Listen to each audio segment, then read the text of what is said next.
Just a few days away from the 2024 African Bank Soweto Marathon, and the butterflies are flying in formation. Lindsay, the coach, is with us. Lindsay Perry, nice to touch base. My name is Brett Nadel. Today we are talking about what to do in the final few days, the taper in the build-up to this year's race, to make sure that you don't blow your race before you even get to Nasrec. Lindsay, nice to touch base. Our route run through and pacing videos have done phenomenally well. People love those, and let's try and help make sure that everybody reaches their goal by having a smooth run into race day. Before we talk about what you should be doing specifically when it comes to the Soweto Marathon, let's just touch on the taper. Why is a taper so important? What is the purpose of a taper? So the taper is literally there to make sure that you arrive on race day fresh, so that all the preparation that you've been doing over the last months can come out and you can get the time that you were training for. So you are really literally, we've been hopefully recovering and had recovery built into our sessions, but we also know that to drive fitness, we have to drive fatigue. And now we are flushing out that fatigue, and that is the literal point of the taper. Obviously, when people train hard, and do so for a long time, there are risks of picking up niggles. So the taper is also a really great time to let those settle down. And Brad, my motto in the taper is very simple. It's you cannot get hurt in the session that you don't do.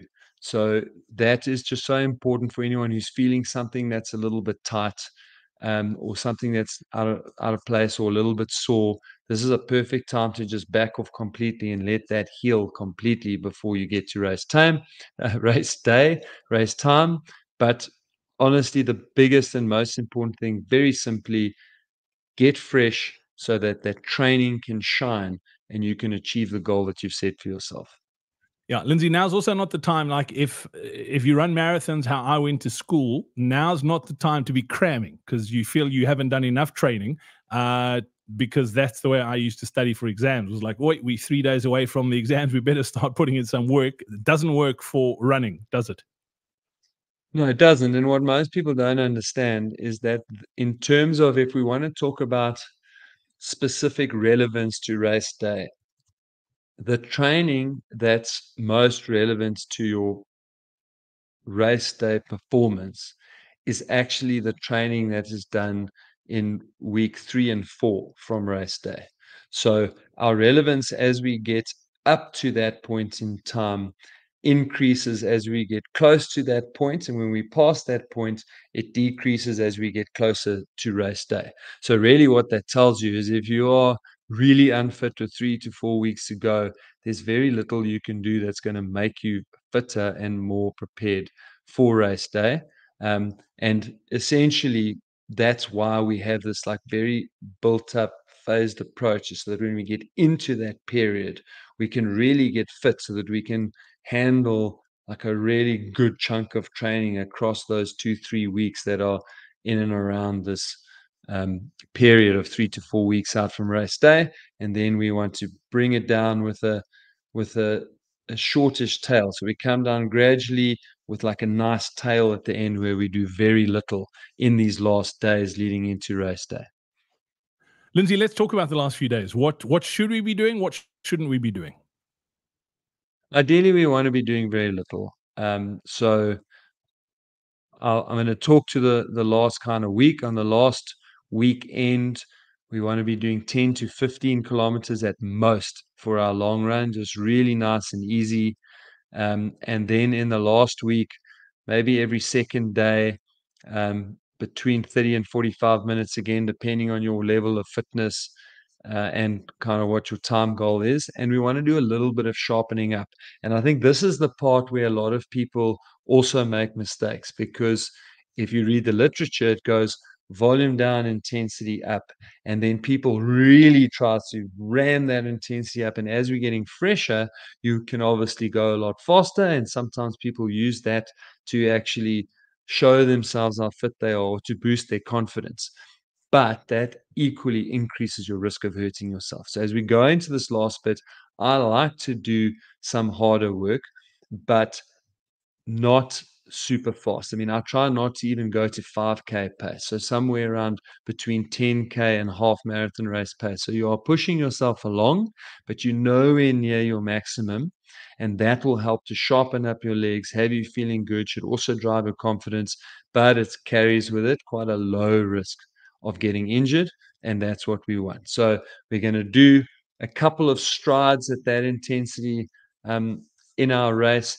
And then 2-3 days leading into the race, I like to do like maybe a 20-minute run or a 15-minute walk or a 15 to 20-minute very easy cycle, and then to do some mobility stuff, a couple of leg swings, open gate, closed gate, and some gentle stretching and dynamic stretching. And that's really a great routine to do 2 days or the day before race day, so that you arrive on race day, you're feeling good, you're feeling loose, you're feeling limber, and you're ready to go.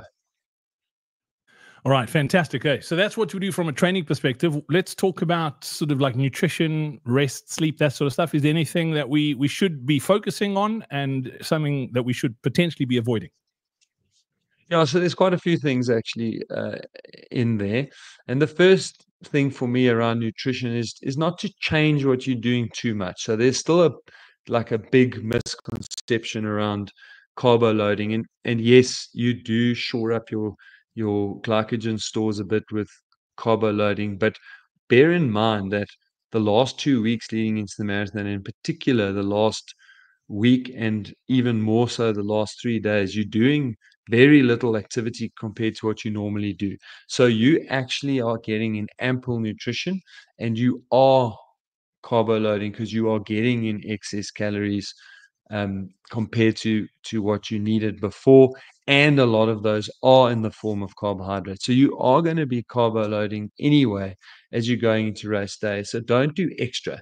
It puts a lot of stress on the gut, and it can lead to GI stress on race morning and during the race. Funny enough, a lot of people complain about bloating and nausea, and that can really come from just overdoing that. And try to stick to foods that you know. So whatever you've been eating, what has worked well for you, that's super important. It's a very early start, Brad. So typically I find the morning meal is quite difficult. And so I would encourage like sipping on like an energy drink in the kind of, especially that 30 to 40 minutes leading into the race. I'm not talking about gulping down a whole liter, but if you can just have a slow, steady supply of energy starting before you run, maybe half a piece of toast with a bit of peanut butter and honey on it, so that you're not sitting with like heartburn or whatever because you've eaten too close to race day. Yeah, so those are kind of from a nutritional point of view how to manage that, and then stay off your feet. Soweto Marathon has an expo Thursday, Friday, Saturday, and I suspect that the vast majority of people running will come through on the Saturday. And that means not spending too much time at the expo. So come in, get your race number, come and say how's it to Coach Parry, check out all the vendors. You can see, you can spend like an hour to 2 hours there and see everything, and then be off on your way. But you don't want to be hanging around for 3, 4, 5 hours. And Brad, we don't have a choice with that often. And we certainly had that at our last marathon, that we spent a lot of time on our feet. And then we were both just a little bit tired at the start of the race, which isn't ideal. So feet up, come to the expo, come and see what's new on the running scene, come and have a chat to us. And we've got a good couple of things that we're going to be selling at the expo too. But you don't want to spend hours there. I think that's the important message. Yeah, absolutely. Before we talk about sort of race morning and just touching on sort of what to do, what not to do, let's just talk about the expo as well. One of the things that people often fall into the trap is there will be a lot of people giving away stuff, sort of like samples, and race day is probably not the best time to be using that. Nothing new on race day. So if you've trained with certain gels or certain nutrition, stick with that. Don't use the stuff that you were given unless it's the stuff that you do use. That's fine. But if it is new brands that they want you to try out, save that for training, save that for your next race, and make sure you pop past the Coach Parry stand, because we've got bucket hats that you can pick up. We've got some really cool peaks as well. You would have seen them in the other videos. We've got some grey ones, we've got black ones, we've got trucker hats, trucker caps, I should say, a whole bunch of cool stuff. Lindsay, you've got a few there as well with you, I think. And then we spoke about pacing bands as well. If you are wanting to grab a pacing band for your specific time goal, I see Lindsay's wearing one that was just a template that we printed, but that's what they look like. It'll give you exact splits for every single one of the little segments of whichever race you're doing, the 10, the 21, or the 42. You can scan the QR code that's on screen right now. You can pre-order them and pick them up from the stand at the Expo. We're also going to be selling them at the Expo as well. We'll be able to print you a custom one. And then something that I absolutely love, because one of my pet peeves, I absolutely hate safety pins. I don't think I'm alone. I want to do away with safety pins totally, because I don't know what it is.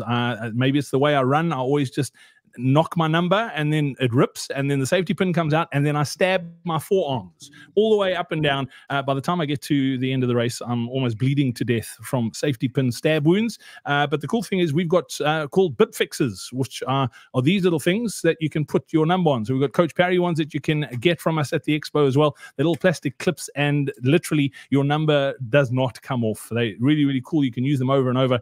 You can grab those at the Expo as well. So make sure you pop past the Coach Parry stand. We've got lots of cool goodies for you. Come and meet the team as well. Lindsay, let's just touch on, before we wrap up, let's touch on race morning. So night before and race morning, what's best practices? What should we be doing? Yeah, so look, what we didn't touch on there is sleep, right? So the night before a marathon, you are always nervous and worried about not hearing your alarm. So the combination of just being really scared to run a marathon the next day and very worried that you're not going to wake up means that your last night of sleep is usually really not great. And so you do want to try and get good sleep for the rest of the week. And so that means having a nice little routine before going to bed. One of the things that is a little bit of an issue, I guess, with the taper is that we're not expending as much energy. So some people do struggle a little bit with that, but you can definitely overcome that by having a nice routine in the last week, kind of having dinner at the same time, around about the same time as you'd like to have on race day. Reading a book, or studying the course, or listening to us on YouTube, and then doing something that really just calms you, whether it's tea and a book or something along those lines. Nice dark room, absence of flashing lights, etc., and get into that little bit of routine. Get as good night's sleep as you can, especially 2 and 3 nights before the race. The night before, obviously, you're going to have the sleep that you have. So we try to get into bed early because we know we're waking up super early. As I said, probably a fitful night's sleep, but hopefully you get some. And then I would forego a bit of extra sleep in the morning just to take the stress out and get to Soweto early. So there's always an issue. There's a lot of people that run this race. Don't forget that.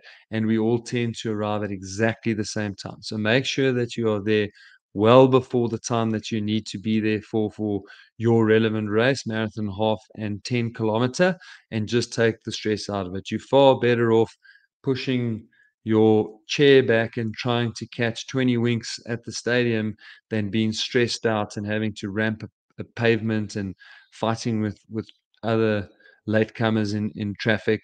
And that panic generally just sets you up for a really bad race. So get there early, be nice and settled, soak up some of the atmosphere there at the start. And yeah, that's my biggest piece of advice around Soweto Marathon. Yeah, it's always a very, very good day out, and we look forward to seeing you there and supporting you. Lindsay, as always, love doing these videos with you, and we look forward to catching up again soon. You've got one more thing you want to chat about before we go? Yeah, very important is that what we'll also be doing at the Expo is special for anyone who is using Soweto as a Two Oceans qualifier or Comrades qualifier. We will be running a special to sign up to Coach Parry, and that will only be for the Expo. You won't be able to get that special anywhere else but the Soweto Expo. So make sure to come past, say hi, and sign up to take care of all your comrades training. Yeah, absolutely. As always, thank you so much for watching. We look forward to catching up again soon, and best of luck at the 2024 Soweto Marathon.